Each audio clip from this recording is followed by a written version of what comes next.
Hello student, आज हम math में 6th chapter understanding the fraction यानी हम फ्रैक्शन को अंडरस्टैंड करेंगे, फ्रैक्शन को समझेंगे। तो इस चैप्टर में हम सबसे पहले fraction as a part of a whole इसे हम समझेंगे। Let us see. देखिए, Poonam and Rohan are brother and sister. Poonam और रोहन ये दोनों भाई बहन हैं। They were eating the apple, both have finished. और दोनों ने एप्पल खाया है और दोनों ने उसे फिनिश्ड भी कर दिया, यानी उसे ख़त्म कर दिया है। Their apples at the same time, और उसी समय उन्होंने ख़त्म कर दिया। Then their mother took an orange, उसके बाद उनकी मदर ने उनको एक ऑरेंज दिया है बास्केट में से। And cut it from middle, और उसे बिल्कुल बीच में से काटा है। And gave one piece of each of them, और उन दोनों को एक एक पीस दे दिया। How much orange is given to Poonam and Rohan, कितना ऑरेंज दिया गया पूनम और रोहन को। तो देखिए, यहाँ पे एक ऑरेंज है, यहाँ पे से मान लीजिए ये एक ऑरेंज है, और इसमें से ये जो पार्ट है ये राहुल का है, और ये जो पार्ट है वो पूनम का है। Suppose that if we divide one orange between Akash, Ritu and Sarita. अब आप ये मान लीजिए कि अगर हमें एक ऑरेंज आकाश, ऋतु और सरिता इन तीनों में बांटना है तो हम किस प्रकार से उसका डिवाइड करेंगे। हम यही एक ऑरेंज है, इसमें से इसके 3 हिस्से करेंगे, और एक हिस्सा हम आकाश को देंगे और एक हिस्सा हम सरिता को देंगे, और उसका बचा हुआ जो ये एक हिस्सा है वो हम किसे देंगे, ऋतु को देंगे। It will be read and written as, और इसे हम किस प्रकार से लिखेंगे, 1/3 पार्ट ऑफ ऑरेंज 1/3 या 1/3। ओके, दोबारा से देखिए इसे कैसे लिखेंगे हम, 1/3 part of orange of 1/3 is equal to 1/3। ठीक है, इन दिस वे, इसी प्रकार से वी कैन से दैट, हम ये कह सकते हैं कि fraction is a part of a whole. Such as, fraction part होता है होल का, यानी पूरे का। जैसे 2/3, 3/7, 4/9 ETC। यानी कि ये जो हमने नंबर लिखे हैं 2/3, 3/7, 4/9, ये किस फॉर्म में लिखे हैं, ये हमने फ्रैक्शन की फॉर्म में लिखे हैं। Fraction represent the same portion of the whole are called equivalent fraction. और ऐसा फ्रैक्शन जो कि रिप्रेजेंट करता है सेम पोर्शन को, उस पूरे का जो पोर्शन है उसके सेम पोर्शन को अगर वो रिप्रेजेंट करता है तो उसे हम इक्विवेलेंट फ्रैक्शन कहते हैं। इसे मैं और अच्छे से आपको आगे समझाऊंगी। देखिए यहाँ पर, if we are talking about 3 part out of 7 equal part, अगर हम बात करते हैं किसी भी 7 इक्वल पार्ट में से 3 पार्ट के बारे में, तो हम कैसे उसे लिखेंगे, हम लिखेंगे 3/7।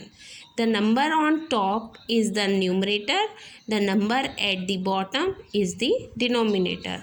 और वो नंबर जो कि टॉप में लिखा है इसे तो हम क्या कहेंगे, न्यूमरेटर, और जो नीचे लिखा है इसे हम डिनोमिनेटर कहते हैं।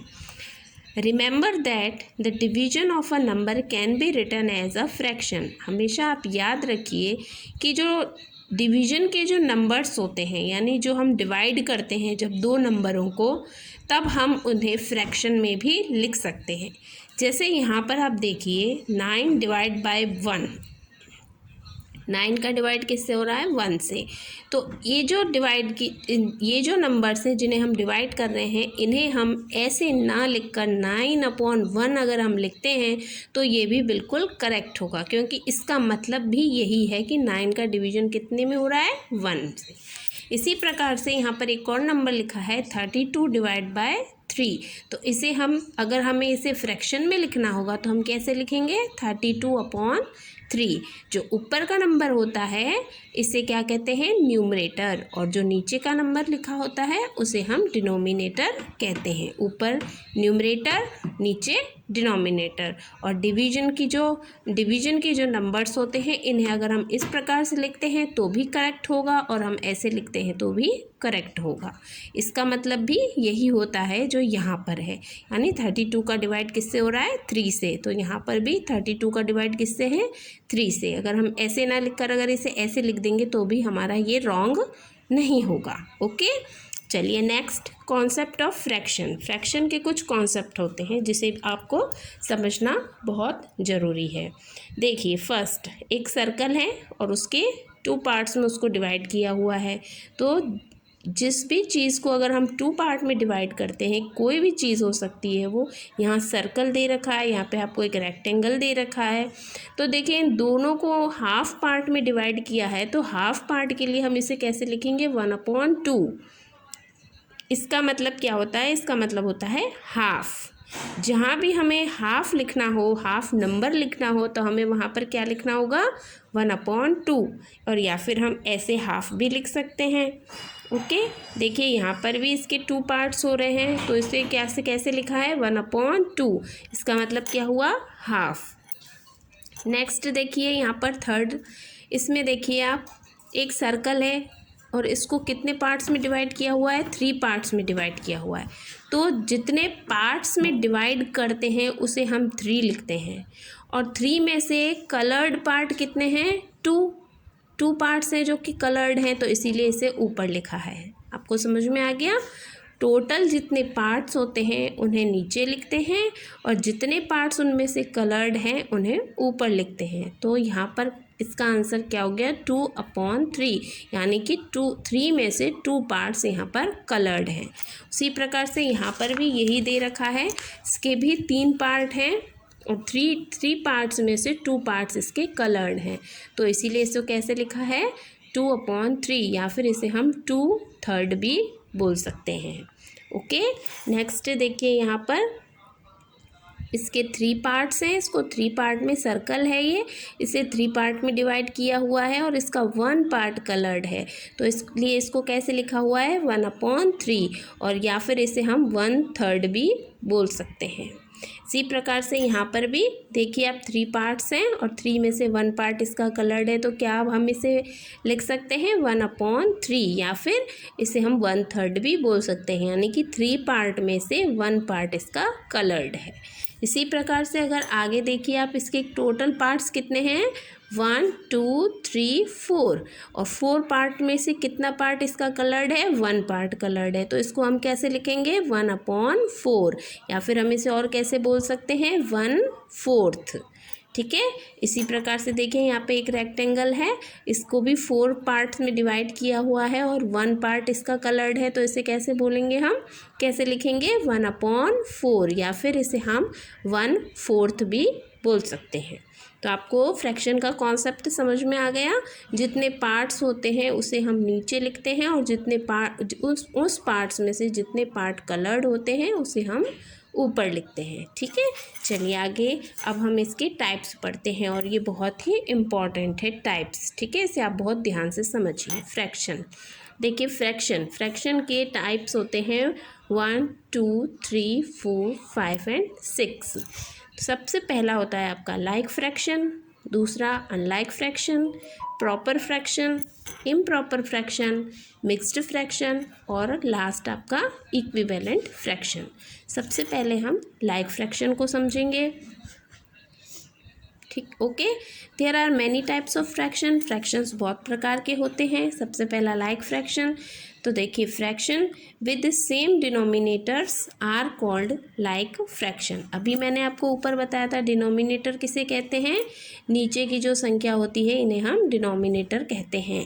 और ऐसे जितने भी फ्रैक्शंस हों जिनके की डिनोमिनेटर सब सेम हो, तो इन्हें हम क्या कहेंगे, इन्हें हम लाइक फ्रैक्शन कहेंगे। ओके, दोबारा से देख लीजिए, ऐसे कोई भी फ्रैक्शन जिनके डिनोमिनेटर सेम हो उन्हें हम क्या कहेंगे, लाइक फ्रैक्शन। देखें यहाँ पर एग्जांपल में 2/5, 1/5, 6/5। तो देखिए ऊपर के जो न्यूमरेटर हैं ये डिफरेंट हैं, लेकिन जो डिनोमिनेटर हैं वो कैसे हैं, सेम है यहाँ पर। तो इसीलिए ये कैसे फ्रैक्शंस हो गए, ये सभी यहाँ पर लाइक फ्रैक्शंस हो गए। ओके, नेक्स्ट अब हम देखते हैं अनलाइक फ्रैक्शन। तो देखिए अनलाइक फ्रैक्शन किसे कहते हैं, फ्रैक्शन विथ डिफरेंट डिनोमिनेटर, जिनके डिनोमिनेटर डिफरेंट हो। देखिए यहाँ पर तो सेम थे डिनोमिनेटर, लेकिन यहाँ अनलाइक फ्रैक्शन में डिनोमिनेटर्स जहाँ डिफरेंट होंगे उसी को हम अनलाइक फ्रैक्शन कहेंगे।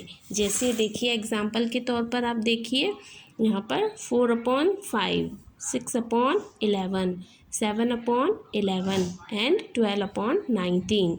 तो यहाँ पर आप देखेंगे तो 5, 11, 11 और 19, 5 और 19 और 11, 11 ये सभी अलग अलग हैं। मतलब कोई किसी से, ये दोनों 11 है लेकिन ये 5 है और ये 19 है। तो ये क्योंकि सेम नहीं है इसीलिए ये अनलाइक फ्रैक्शंस होंगे। तो आपको लाइक और अनलाइक में समझ में आ गया। जिनके डिनोमिनेटर सेम होंगे वो तो लाइक फ्रैक्शन है, जिनके डिनोमिनेटर सेम नहीं होंगे, डिफरेंट होंगे, वो कैसे होंगे, अनलाइक फ्रैक्शन होंगे। ओके, नेक्स्ट आ जाइए आप प्रॉपर फ्रैक्शन में। तो देखिए प्रॉपर फ्रैक्शन किसे कहते हैं, a fraction whose numerator is less than its denominator is called a proper fraction. देखिए ऐसा फ्रैक्शन या फ्रैक्शन जिसका कि जो न्यूमरेटर है, न्यूमरेटर किसे कहते हैं, ऊपर वाली डिजिट को। तो जो न्यूमरेटर होता है वो डिनोमिनेटर से लेस देन होता है, लेस देन यानी छोटा होता है। जैसे फॉर एग्जांपल 1/2। तो देखिए यहाँ पर ये न्यूमरेटर है 1 और ये डिनोमिनेटर है, तो 1 2 से छोटा है। यहाँ इसी प्रकार से देखिए 2/3, ऊपर वाला न्यूमरेटर नीचे वाला डिनोमिनेटर। तो देखिए यहाँ पर भी जो न्यूमरेटर है वो डिनोमिनेटर से छोटा है। एंड नेक्स्ट देखेंगे हम 5/9 और यहाँ पर भी आप देखेंगे कि जो न्यूमरेटर है वो डिनोमिनेटर से छोटा है। तो ऐसे जो भी फ्रैक्शन जिसका कि न्यूमरेटर डिनोमिनेटर से लेस देन हो, छोटा हो, उसे हम प्रॉपर फ्रैक्शन कहते हैं। आई होप आपको यहाँ तक समझ में आ गया होगा। नेक्स्ट देखिए आप इम्प्रॉपर फ्रैक्शन। इम्प्रॉपर फ्रैक्शन किसे कहते हैं, a fraction whose numerator is greater than its denominator is called a improper fraction. Just इसका अपोजिट हो जाएगा यहाँ पर। यहाँ पर ये क्या कह रहा है कि जिसका न्यूमरेटर डिनोमिनेटर से बड़ा हो, यहाँ पे तो कम था, यहाँ पे बड़ा हो जाएगा। ठीक है, यहाँ छोटा था, यहाँ पे बड़ा हो जाएगा।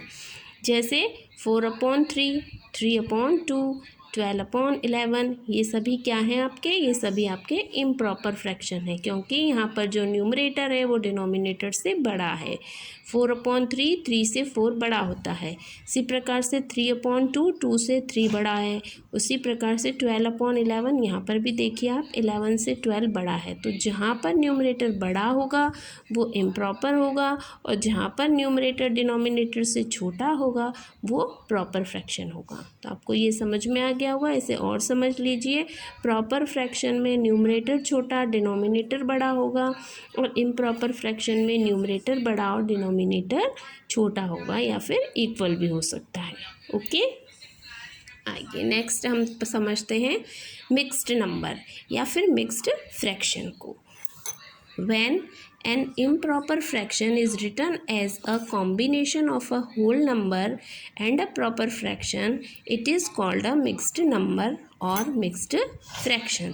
देखिए जब improper fraction जो होता है वो लिखा हुआ हो कैसे, combination of a whole number. Whole number का कॉम्बिनेशन होना चाहिए, यानी कि उसमें एक तो होल नंबर होना चाहिए और एक उसमें प्रॉपर फ्रैक्शन, यानी 2 नंबर होते हैं, एक पूरा होल नंबर होता है।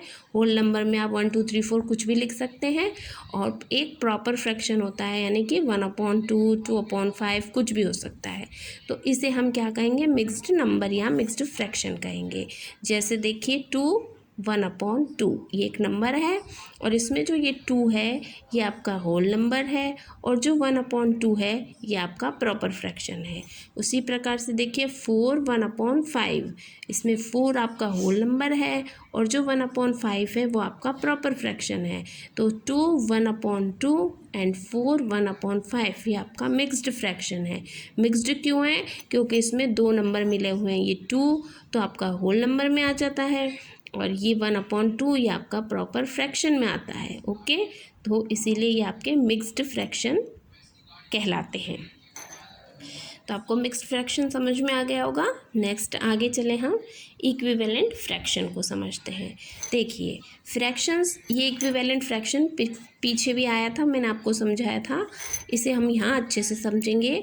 देखिए fraction that represent the same portion of the whole are called equivalent fraction. देखिए यहाँ पे यहाँ 2 सर्कल दिए हुए हैं, इसमें से एक सर्कल आपका फिल हो रहा है, एक नहीं हो रहा।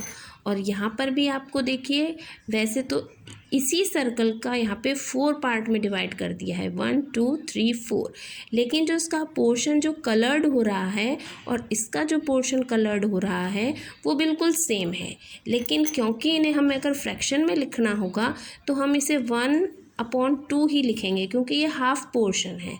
और इसे अगर हमें फ्रैक्शन में लिखना होगा तो क्योंकि इसके 4 पार्ट हैं और 4 पार्ट में से 2 पार्ट इसके कलर्ड हो रहे हैं, तो इसे हमें 2/4 लिखना होगा। लेकिन जब हम इन्हें कट करेंगे, अगर हम इन्हें कट करते हैं तो 2/4 का आंसर 1/2 ही आएगा, क्योंकि आपके 2 1 जा 2 और 2 2 जा 4 होता है। इसे हम कट कर देंगे दोनों को 2 की टेबल से, तो इसमें 1/2 ही इसका आंसर आता है। तो ये जब ऐसे कोई भी फ्रैक्शन जो कि सेम पोर्शन को रिप्रेजेंट कर रहे हों, लेकिन देखिए अलग अलग लिखे हुए थे लेकिन पोर्शन दोनों का सेम था, तो ऐसे जो फ्रैक्शन होते हैं वो इक्विवेलेंट फ्रैक्शंस के अंतर्गत आते हैं। नेक्स्ट देखिए आप, the fraction above represent the same portion. देखिए यहाँ पर ये दोनों जो फ्रैक्शन थे वो सेम पोर्शन को रिप्रेजेंट कर रहे थे, दे आर इक्विवेलेंट, इसलिए इन्हें हम क्या कहेंगे, इक्विवेलेंट फ्रैक्शन कहेंगे। ओके, नेक्स्ट आपका है फ्रैक्शन ऑन नंबर लाइन, इसे मैं नेक्स्ट वीडियो में आपको समझाऊंगी। आई होप आपको यहाँ तक समझ में आ गया हो।